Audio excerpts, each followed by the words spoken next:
Hello friends.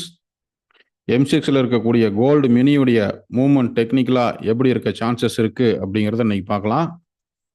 First gold சார்ட்டை பார்க்கறதுக்கு முன்னாடி நியூஸஸ் என்ன இருக்குது அப்படிங்கிறத ஃபர்ஸ்ட் பார்த்துடலாம். நைட்டு 8:30 பிஎம்முக்கு ISM manufacturing PMI and services இருக்கு.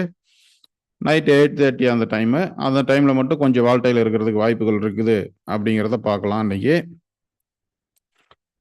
நெக்ஸ்ட் M6 சார்ட்டுக்கு போயிடலாம். கோல்டு மினியோடைய சார்ட்டுக்கு. அதுக்கு முன்னாடி நம்ம சேனல் என்ன சப்ஸ்கிரைப் பண்ணால் பார்த்தீங்கன்னா சப்ஸ்கிரைப் பண்ணிக்கோங்க. M6ல ட்ரேட் பண்ணக்கூடிய உங்கள் ஃப்ரெண்ட்ஸுக்கும் அந்த வீடியோவை ஷேர் பண்ணி விடுங்க. நம்ம ரெகுலர் அப்டேட் கொடுக்கறதுக்கு யூஸ்ஃபுல்லாக இருக்கும்.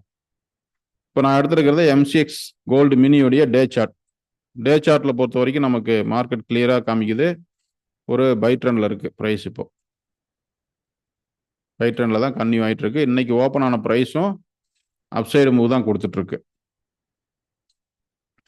இப்போ இந்த டைமில் இடையில ஒரு பெரிய கரெக்ஷன் நடந்துச்சு. அதாவது அக்டோபர் 17 பார்க்கும்பொழுது ஹை கொடுத்தது 1,31,698. அதுலேருந்து ஒரு அக்டோபர் 20, அதாவது கிட்டத்தட்ட ஆல்மோஸ்ட் ஒரு 11 டேஸ் வந்து செல் கரெக்ஷன் நடந்தது. அன்னைக்கு ஃபார்ம் ஆன லோ வந்து 1,16,600 ரேஞ்சு. இப்போ இந்த இடையில ஃபார்ம் ஆன பாயிண்ட்ஸ் மட்டும் பார்க்கும்பொழுது நமக்கு ஒரு 15,000 பாயிண்ட்ஸ் வந்து செல் சைடு கரெக்ஷன் கொடுத்துட்டு இப்போ மறுபடியும் ட்ரெண்டு கண்டினியூ ஆகிட்டு இருக்கு. இந்த கண்டினியூ ஆகிட்டு இருக்கிற ஆகக்கூடிய ட்ரெண்டில் இந்த ஹைலோ, அதாவது டேல ஃபார்ம் ஆன ஒரு பெரிய கரெக்ஷன் மூவ், செல் கரெக்ஷன் மூவோட ஹைலோக்குள்ள ஒரு சின்ன ஒரு ரீட்ரேஸ்மெண்ட் நடந்துட்டு தான் மேலே போயிருக்கு. இப்போ இது பிரேக் அவுட்டில் நடந்த ரீட்ரேஸ்மெண்ட்ல ஒரு ஹைலோக்குள்ள நடந்த ஒரு கரெக்ஷன் மூவ் கொடுத்துட்டு இப்போ மறுபடியும் அந்த கரெக்ஷனோட ஹையை பிரேக் பண்ணிட்டு இருக்கு இன்னைக்கு ப்ரைஸ். அந்த இடையில நடந்த ஒரு ரெசிஸ்டன்ஸ் ஃபார்ம் ஆன ரெசிஸ்டன்ஸோட ஹை பார்க்கும்பொழுது 1,27,824.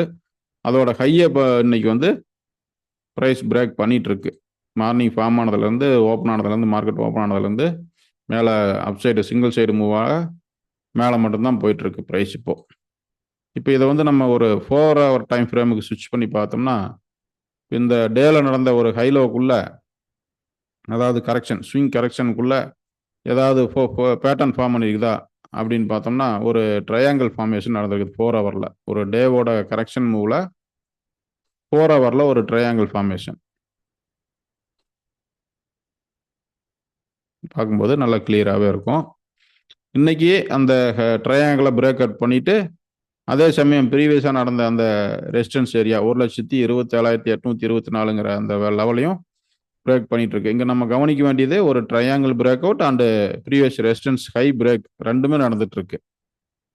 இப்போ நம்ம ட்ரெண்ட் பையில் இருக்கனால இந்த இடத்துலயே டைரெக்டாக பைக்குள்ளே போயிடலாமா, இந்த பிரேக் அவுட் ஆயிடுச்சு டைரெக்டாக நம்ம பை சைடு ட்ராவல் பண்ணலாமா அப்படின்னா அதை முடிஞ்ச அளவுக்கு அவாய்ட் பண்ணிக்கிறது பெட்டர். ஏன்னா நம்ம ஒரு ப்ரைஸ் ஹையில் போயிட்டு இருக்கு.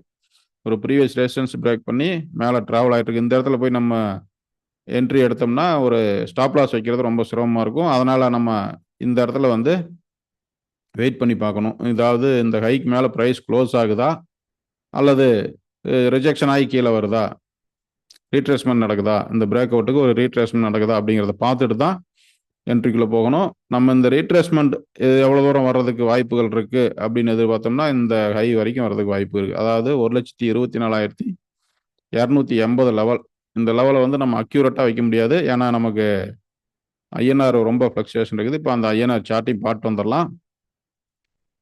இப்போ ஐஎன்ஆரில் பார்க்கும்பொழுது நமக்கு இந்த ஒரு டே ஃப்ரேமில் பார்த்தோம்னா ஒரு நவம்பர் 20th and 21st இந்த 2 நாளில் மட்டும் ஒரு 1.3 rupeesக்கு மேலே வீக் ஆயிருக்கு. அதாவது அப்சைடு மூவ் போயிருக்கு.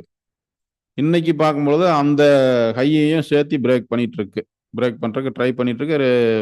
டே ஃப்ரேமில் ஒரு ஷேடோ கொடுத்துட்டு இருக்குது. பட் நம்ம சின்ன ஃப்ரேமில் பார்க்கும்பொழுது அந்த ஹைக்கு மேலே தான் ப்ரைஸ் மூவ் ஆகிட்டு இருந்தது.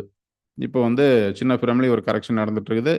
இது நிற்குமாங்கிறத நமக்கு கன்ஃபார்மாக சொல்ல முடியாது. ஏன்னா நம்ம பாருங்கள் ஐஎன்ஆர் ரொம்ப வீக் ஆகி மேலே போயிட்டு தான் இருக்குது, ட்ராவல் நடந்துகிட்டே இருக்குது. அதனால தான் நம்ம சொல்கிறது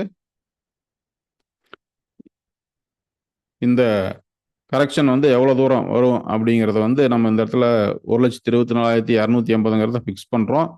அதில் வந்து நம்ம கொஞ்சம் டாலரன்ஸ் வச்சுக்கணும். அதாவது ஒரு 1,24,500லேருந்து ஒரு 1,24,000 வரைக்கும் வச்சுக்கலாம். ஒரு 500 பாயிண்ட்டுக்கு மேலேயே நம்ம டாலரன்ஸ் வைக்க வேண்டியிருக்கும். ஏன்னா அந்த ரீட்ரேஸ்மெண்ட் வந்து கீழே வரும்பொழுது நம்ம ஐஎன்ஆர் மேலே போக ஆரம்பிச்சுன்னா அந்த பாயிண்ட்ஸ்க்கு வந்து நமக்கு கிடைக்கிறதுக்கு ரொம்ப சிரமமாக இருக்கும். அதனால் நம்ம வந்து இங்கே ரீட்ரேஸ்மெண்ட்டை பொறுத்த வரைக்கும் எவ்வளோ தூரம் நல்ல ஒரு பாயிண்ட்ஸ் மூவ் கீழே கொடுத்துச்சுனாவே நம்ம பை என்ட்ரி ஏதாவது நல்ல ஒரு பேட்டர்ன் ஃபார்மேஷன் கிடைச்சதுன்னா அங்கேருந்து பை சைடு மூவ் ஆகிறதுக்கு தான் ட்ரை பண்ணணும்.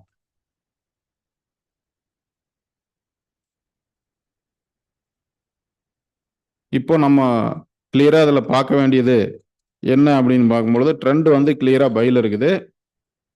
அதனால் நடக்கக்கூடிய ரீட்ரேஸ்மெண்ட்டை விட்டுட்டு அங்கே நமக்கு ரீட்ரேஸ்மெண்ட் முடிஞ்ச பிறகு கிடைக்கக்கூடிய பை சைடு ட்ராவல் பண்ணுறதா நமக்கு சேஃபாக இருக்கும். நம்ம ஒருவேளை சப்போஸ் இந்த ரீட்ரேஸ்மெண்ட்லேயே நம்ம ஏதாவது பாயிண்ட் எடுக்கணும் அப்படின்னு எதிர்பார்த்தீங்கன்னா நீங்கள் ஏதாவது ஸ்ட்ராட்டஜி யூஸ் பண்ணீங்கன்னா சின்ன டைம் ஃப்ரேமில் அந்த சின்ன செல்லை மட்டும் ஸ்டாப் லாஸ் வச்சு மெயின்டைன் பண்ணிக்கலாம். நமக்கு முடிஞ்ச அளவுக்கு நம்ம எதிர்பார்க்கறது பை சைடு ட்ராவல் வந்து பை சைடு ட்ராவலாக இருக்கிறது தான் இருக்கிறதுனால பை என்ட்ரி கிடைச்சா மட்டும் பை என்ட்ரிக்குள்ளே போயிடலாம் அப்படிங்கிறத தான் நம்ம இன்னைக்கு எதிர்பார்க்குறோம். நம்ம சப்போஸ் இது வந்து இந்த ரீட்ரேஷன் நடக்காமல் மேலே அக்ரெசிவாக மேலே மூவ் ஆயிடுச்சுன்னா டோட்டலாக பேட்டர்னே சேஞ்ச் ஆகிடும். நம்ம அதுக்கு பிறகு அந்த அங்கிருந்து என்ன பண்ணலாம் அப்படிங்கிறத நெக்ஸ்ட் வீடியோவில் பார்க்கலாம். தேங்க்யூ.